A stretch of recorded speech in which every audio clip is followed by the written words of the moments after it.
पेले में ससुराल। लेखा और रजत एक ही ऑफिस में काम करते थे। लेखा अक्सर रजत को देखती थी कि वो कैसे सबसे बहुत अच्छे से बात करता है, सबकी मदद करता है। सुनो ललिता, तुम रजत को कब से जानती हो? हम दोनों तो 5 साल से इसी ऑफिस में काम कर रहे हैं। बहुत अच्छा इंसान है। क्या बात है भाई, क्यों इतनी जांच पड़ताल हो रही है? अरे ऐसी, अब टीम का इंसान है तो नज़र तो पड़ती है ना। थोड़ी देर में लंच होता है। वो देखती है कि रजत एक महंगी सी कार में घर गया। ये तो वेल सेटल्ड सा लगता है, अच्छी खासी नौकरी भी है, रहन सहन भी अच्छा ही लग रहा है। समय बीतता है और दोनों की एक दूसरे से बात भी चालू हो जाती है। लेखा भी सीधी सादी सी थी, अपने काम से काम रखना बस। रजत भी उसे पसंद करने लगता है। और कौन कौन है आपके घर में? बस मैं और मेरी बड़ी बहन। उनकी तो शादी हो चुकी है, पापा भी रिटायर हो चुके हैं। मैं भी यहाँ नौकरी के लिए हूँ, हमारा घर यहाँ नहीं है। दोनों में अच्छी खासी दोस्ती हो जाती है। दोनों एक दूसरे को पसंद करने लगते हैं और शादी कर लेते हैं। दोनों के घर वाले भी एक दूसरे को अपना लेते हैं। माँ, हमें बहुत दिन हो गए हमारे गांव वाले घर गए हुए। वहाँ चलते हैं ना, असली घर तो वही है। हाँ, मैं भी यही सोच रही थी बेटा। गांव वाला घर? उसके बारे में तो तुमने कभी बताया नहीं। अरे कहा तो था, शहर में तो बस मैं नौकरी के लिए रहता हूँ, असली घर तो गांव में है। ये सुनकर लेखा को थोड़ा डर लगता है कि पता नहीं वो घर कैसा होगा। कुछ दिन बाद वो गांव जाते हैं। वहाँ का नज़ारा देखकर तो लेखा के होश ही उड़ जाते हैं। चारों तरफ भैंसें ही भैंसें बंधी होती है। उसकी सास जाते ही भैंसों से लिपट जाती है। आए रे मेरी लाडो, कैसी हो तुम सब? कितना मिस किया मैंने तुम सबको। और देखो तुमसे मिलने कौन आया है। जैसे तुम सब इस घर के सदस्य हो ना, एक ये नया सदस्य आया है। फिर वो लेखा को बुलाती है। अरे लेखा, आओ ज़रा। वहाँ क्या खड़ी हो? अपनी बहनों से मिलो। बहनें? ये इन भैंसों को मेरी बहनें बोल रही हैं, हद है। आई माँ जी। रजत, तुमने ये सब तो नहीं बताया मुझे कि ये तुम्हारा असली घर है। अरे, तुमने मुझसे शादी की थी या मेरा घर कौन सा है ये देखकर? हाँ, फिर भी आजकल के ज़माने में तबेला किसके घर होता है? वो रजत से ये सब बातें कर रही थी, तभी कामिनी आ जाती है। बहू, शहर में थे तब कोई बात नहीं थी, यहाँ तो तुम्हें पर्दा करना पड़ेगा। पर्दा? मतलब कौन सी खिड़की पर लगाना है? हाय राम जी, ऐसा पर्दा भी नहीं पता क्या? रजत, तुमने कुछ बताया नहीं क्या इसे? रजत कुछ नहीं बोलता, वो इधर उधर देखने लगता है। जाओ पहले अच्छी सी भारी साड़ी पहन कर आओ। यह हल्की सी साड़ी पहनकर हमारी नाक कट जाएगी। लेखा बड़बड़ करते हुए कहती है। कहाँ फंस गई मैं? हर तरफ भैंसों की बदबू आ रही है, और ये क्या गंदी सी साड़ी निकाल दी है, जहाँ हर तरफ ये तारे तारे से चमक रहे हैं। तभी कामिनी आते ही चिल्लाती है। बहू, अभी तक साड़ी नहीं पहनी तुमने? जल्दी करो और बाहर आओ। लेखा जल्दी जल्दी वो साड़ी पहनकर बाहर जाती है, जहाँ वो देखती है कि उसकी सास एक बड़ी सी बाल्टी हाथ में लिए हुए उसका इंतजार कर रही है। अरे पर्दा तो कर। पर्दा क्या होता है माँ जी? कामिनी कुछ कहती नहीं, पर जाकर उसकी साड़ी का पल्लू सर से लेकर कमर तक खींच देती है। ये सब नखरे नहीं चलेंगे, यहाँ ये करना पड़ेगा। अब चलो जल्दी से ये बाल्टी पकड़ो और दूध दोना चालू करो। माँ जी, ये सब मुझे नहीं आता। हाँ हाँ पता है, अंग्रेज बहू। वो उसको भैंस के पास ले जाती है। देख लाडो, तेरी छोटी बहन आई है, चल अब इसे परेशान मत करना। हाँ, आराम से दूध दोने देना। अरे चल काम चालू कर। लेखा डरते डरते भैंस के पास जाती है। एक हाथ से पल्लू संभालती है, दूसरे से बाल्टी, और धीरे धीरे भैंस के पास जाती है। हे भगवान, ये कहाँ फंस गई मैं? कहीं ये भैंस लात वात ना मार दे। वो कोशिश करती है, पर तभी उसको एक जोरदार लात पड़ती है। वो धड़ाम से जाकर गिरती है, उसे लग जाती है। रजत, यहाँ से चलो, मैं नहीं रह सकती, यहाँ हर तरफ बदबू आ रही है। चलो? कहाँ चलो? यही मेरा घर है, हम बचपन से यहीं पले हैं। दोनों में बहुत लड़ाई होती है, पर रजत तो वहीं गांव का ही था, उसे कोई दिक्कत नहीं हो रही थी। पर अब कामिनी लेखा को रोज सुबह 4 बजे उठाने लगी। अरे कब तक सोएगी? 4 बज रहे, पानी भरने नहीं जाना क्या? वो बड़ाम बड़ाम करती हुई कमरे में घुस जाती है। अरे उठो भी, कब तक सोओगी? और ये क्या गाउन पहनकर सो रही हो? माँ जी, आप कमरे में? हाँ, तो यहाँ कोई कुंडी थोड़ी ना होती है दरवाजों में। चल चल उठ, नहा ले और भैंसों के लिए चारा और पानी लेने चल। वो ये नल का पानी नहीं पीती, उनके लिए नहर से पानी लाना पड़ता है। भैंसों के लिए पानी लेने जाना पड़ेगा और चारा मैं डालूंगी? अब ज्यादा सवाल जवाब मत कर, उठ और चारा डाल। लेखा अपने आंसू पोंछते हुए काम में लग जाती है। वो रजत को देखती है जो घोड़े बेचकर सो रहा था। ये कितने मजे से सो रहा है। मेरी जिंदगी झूठ बोलकर बर्बाद कर दी, अपने घर की हर बात मुझसे छुपाई। वो बेमन से अपनी सास के साथ पानी लेने जाती है। माँ जी, और कितना चलना पड़ेगा? मुझे इतना चलने की आदत नहीं है। अरे अभी तो आधा किलोमीटर भी नहीं हुआ, अभी तो 2 किलोमीटर है। हैं? क्या? हम भैंसों के लिए इतनी दूर पानी लेने जा रहे हैं? भैंस मत बोलू ना, बेटियां हैं मेरी। लेखा चुप हो जाती है। 2-3 घंटे के बाद वो पानी लेकर आते हैं। लेखा सीधे कमरे में जाने लगती है। कमरे में कहाँ जा रही हो? हाँ, ये पानी भैंस के आगे रखो, फिर इनको नहलाओ। मैं नहलाऊं? हाँ, तो घर की बहू हो, सब काम तो करने पड़ेंगे। लेखा सर पकड़ लेती है। जब हम शहर में थे तब ये कैसे बड़ी बड़ी कार्स में घूमते थे, महंगे महंगे होटल्स में खाते थे, और असल में कैसा निकला ये। वो भैंसों को नहलाने लगती है। मैं अपने दोस्तों के साथ गांव घूमने जा रहा हूँ, तुम चलोगी? इस गावड़े में है कुछ देखने के लिए? सोच लो, इन भैंसों को नहलाना है या फिर चलना है। वो फटाफट हाथ धोकर जाने लगती है कि कामिनी आ जाती है। अरे कहाँ चली? अभी तो 2 को ही नहलाया है, बाकी भी तो बची हैं। लेखा फिर से भैंसों को नहलाने लगती है। तभी कामिनी अपनी भैंसों को देखने आती है। जरा देखो तो महारानी कैसे साफ कर रही है भैंसों को। ये क्या हाल बना रखा है, पूंछ भी ठीक से नहीं धोई। हमारा जमाना होता तो भैंसें चमचमाती रहती। माँ जी, सुबह मुन्ना को स्कूल भेजने में देर हो गई, इसलिए वक्त नहीं मिला, पर अभी चारा डाल दिया है। हाँ हाँ, अब तो बहुओं को सब कुछ ऑफिस और मोबाइल में ही दिखता है।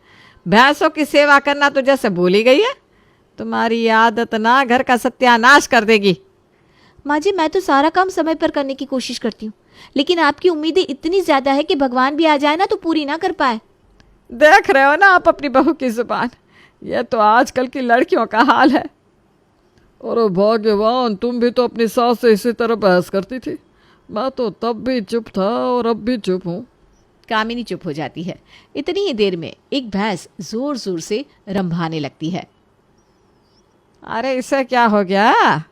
मुझे क्या पता, मुझे इनकी भाषा थोड़ी ना समझ में आती है, आप ही देखिए। कामिनी उसके पेट पर हाथ फेरती है। इसका पेट खराब है।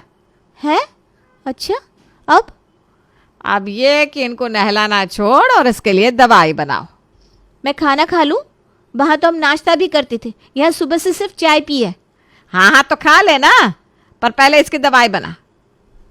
लेखा बड़बड़ करते हुए चली जाती है। ये क्या तरीका है रजत, तुम अपनी मम्मी को कुछ नहीं बोलोगे? मैं क्या यहाँ सारा दिन भैंसों का ही काम करती रहूंगी? इसीलिए शादी की थी मुझसे? मैं नहीं बोल सकता अपनी मम्मी को। अब ये तुम्हारा ससुराल है, काम तो तुम्हें करना ही पड़ेगा और हर काम करना पड़ेगा। इतनी ही देर में कामिनी की आवाज आती है। अरे बना ली क्या दवाई? आ रही हूँ माँ जी। एक तो वो आपकी भाभी का बेटा मुन्ना सारा दिन चाची चाची करके दिमाग खराब कर देता है। मैं ही उसको खाना खिलाऊं, उसे नहलाऊं, ये क्या तरीका है? रजत कुछ नहीं कहता, वो चला जाता है। इतनी ही देर में एक भैंस गोबर कर देती है। अरे इसका पेट खराब था ना, ये तो होना ही था। चलो कोई ना, उठा लो अब। मैं? अरे तुम नहीं उठाओगी तो क्या मैं उठाऊंगी? मेरी सास ने मेरे रहते कभी गोबर नहीं उठाया, और तुम मेरी बहू हो तो तुम्हें ही उठाना पड़ेगा। लेखा अपनी नाक पर कपड़ा बांधकर झाड़ू और पानी से थोड़ी सी सफाई कर देती है। अरे अरे लेखा, ये क्या कर रही हो? गोबर उठाने का ये कौन सा तरीका है? आधा गोबर तो वहीं पड़ा है। माँ जी देखिए, मैंने सफाई कर दी है, अगर थोड़ा बहुत बचा है तो बाद में कर दूंगी। हाँ नहीं, बाद में कुछ नहीं होगा, अब भी साफ कर। हमारे जमाने में ऐसा काम अधूरा छोड़ने का सवाल ही नहीं था। माँ जी, हर चीज आपकी तरह करना संभव नहीं है, मैंने जितना हो सका कर दिया, अब आप खुद चाहे तो देख लीजिए। क्या मतलब है तुम्हारा? अब मुझे काम करना पड़ेगा? अरे बहू हो, बहू की तरह रहो। ये जवाब देने की आदत ना बंद कर दो। अगर आप हर छोटी बड़ी बात पर टोका टाकी करेंगी ना तो कभी कभी जवाब देना पड़ता है। सास बहू की बहस सुनकर रामलाल और मुन्ना वहां आ जाते हैं। अब आप इसे समझाओ, यह बहू हमारे तौर तरीकों के खिलाफ जाती है। भैंसों को ठीक से देखना तो दूर मुझसे बहस करती है। माँ जी मैंने भैंस का पूरा ध्यान रखा है, लेकिन अगर आप हर काम में कमियां निकालेंगी तो फिर कुछ भी सही नहीं लगेगा। क्या हुआ कामिनी जी? दूर से आपकी आवाज़ें सुनाई दे रही थी, सब ठीक तो है ना? इस बहू ने भैंस का क्या हाल बना रखा है और उल्टा मुझे जवाब दे रही है। अरे कामिनी जी, बहू काम तो कर रही है, अब अगर थोड़ी गड़बड़ी हो भी जाए तो कौन सा पहाड़ टूट जाएगा। आप लोग ना छोटे छोटे मुद्दों पर हंगामा मचा देते हो। अब बस पे करो भगवान, तुम दोनों हर समय लड़ती रहती हो। भैंस को भूसा चाहिए, ना कि तुम्हारी बहस सुनने की सजा। दादी और चाची की ये लड़ाई टीवी सीरियल से ज्यादा मजेदार है। चुप कर, ज्यादा नटखट बनने की जरूरत नहीं है। मुन्ना तुम ही हमारे जज बन जाओ, बताओ किसकी गलती है। दोनों की, लेकिन अगर आप दोनों मिलकर काम करें तो लड़ाई की नौबत ही नहीं आएगी।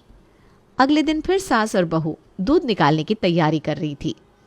अरे जरा तेज चल, कब से कह रही हूँ बाल्टी और मग उठा ले, लेकिन तू वही धीमी चाल में आ रही है।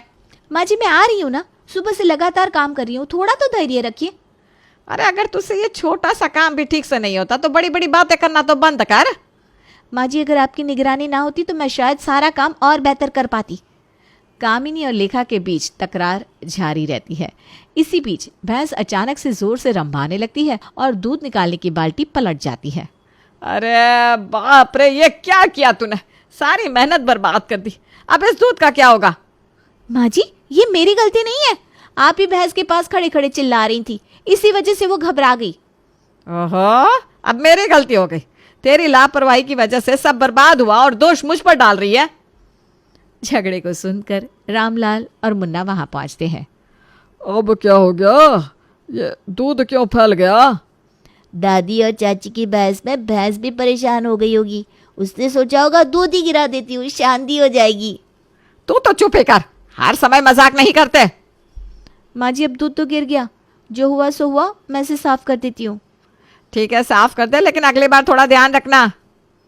लेखा चुपचाप सफाई करने लगती है। माहौल थोड़ा गंभीर हो जाता है। सब अपने अपने कमरों में बंद हो जाते हैं। शाम को जब लेखा बाहर आती है तो देखती है कि एक भैंस नहीं है। वो घबरा जाती है और कामिनी को बुलाती है। माँ जी जल्दी आइए, तबेले में नहीं है। क्या भैंस नहीं है? ये कैसे हो सकता है? कल रात तो इसे बांध कर रखा था। पता नहीं माँ जी, मैं सुबह जब आई तो भैंस का कोई नामो निशान नहीं था, रस्सी भी टूटी पड़ी है। जरूर तेरी लापरवाही का नतीजा है। अगर तूने सब ठीक से चेक किया होता तो यह नहीं होता। माँ जी मैंने सब कुछ चेक किया था, लेकिन अगर रस्सी कमजोर हो तो इसमें मेरी क्या गलती। क्या हो रहा है? क्यों चिल्ला रही हो? देखिए इस लेखा की वजह से क्या हो गया। नहीं पापा जी, मैं तो खुद परेशान हूँ, शायद किसी ने भैंस को खोल दिया होगा। दादी हो सकता है कि भैंस खुद ही आपके झगड़ों से तंग आकर भाग गई हो। चुप कर, हर बात में मजाक करना बंद कर। अब जल्दी से सब लोग भैंस को ढूंढो। सभी भैंस को ढूंढने निकलते हैं। तबेले के आसपास के खेतों और गांव की गलियों में खोजबीन होती है। इसी दौरान रघु भी उनकी मदद के लिए आता है। राजत तू भी देख, कहीं आसपास ही होगी। हमारी भैंस है, कहीं दूर नहीं जा सकती। माँ जी हो सकता है भैंस खेतों के उस तरफ चली गई हो। मुन्ना और मैं उधर जाकर देखते हैं। ठीक है, लेकिन ध्यान रखना, अगर भैंस नहीं मिली ना तो मैं तुझसे बात नहीं करूंगी। मुन्ना और लेखा खेतों की तरफ जाते हैं, जबकि रघु और रामलाल दूसरी दिशा में खोजते हैं। थोड़ी देर बाद मुन्ना चिल्लाता है, चाची इधर आइए, भैंस यहाँ पेड़ के नीचे है। सभी लोग दौड़कर वहां पहुंचते हैं। भैंस पेड़ के नीचे आराम से बैठी थी, लेकिन उसकी रस्सी पूरी तरह टूट चुकी थी। देखो ये सब ना तेरी लापरवाही का नतीजा है लेखा। अगर तूने रस्सी ठीक से बांध दी होती तो ऐसा नहीं होता। माँ जी मैंने रस्सी ठीक से ही बांधी थी, लेकिन पुरानी रस्सी थी इसलिए टूट गई। अब बार बार दोष देना बंद करें और भैंसों को घर ले चले। सही बात है, भैंस को घर ले चलते हैं। अगली बार एक नई और मजबूत रस्सी ले आना। दादी आप चाची पर गुस्सा मत कीजिए, भैंस ने मुझे बताया कि वो ताज़ी हवा खाने गई थी। भैंस सकुशल घर आ जाती है और कामिनी को चैन की सांस आती है। सबका पूरा दिन खराब करके वो तो रात को चैन से सो जाती है। रजत ये क्या जिंदगी हो गई है मेरी, सारा दिन बस भैंस तबेला चारा इन्हीं के आसपास घिरी रहती हूँ। इन चक्कर में नौकरी भी हाथ से चली गई। मैं यहाँ से जाना चाहती हूँ बस। देखते हैं, चलते हैं 1-2 दिन में। लेखा तो वहां से जाने के नाम पर ही खुश हो रही थी, पर अगली सुबह कामिनी फिर से हंगामा मचा देती है।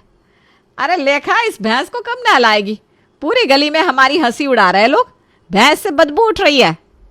अम्मा जी कल ही तो नहलाया था गौरी को, बारिश हो गई थी, फिर गंदी हो गई होगी। तू ना बहाने मत बना। भैंस को साफ रखना तेरा काम है। जब से घर आई है कोई काम ढंग से नहीं किया। अम्मा जी भैंस नहलाना तो मेरा काम है, लेकिन उसका गोबर हर जगह फैला होता है, उसे कौन साफ करेगा? क्या कहा? क्या तुम मुझे ताने मार रही है? मैंने अपनी जवानी में 10-10 भैंसे संभाली है और तू एक को नहीं संभाल सकती। क्या जवानी में सासू माँ ने भैंसे संभाली थी या फिर पड़ोसियों से काम करवाया था?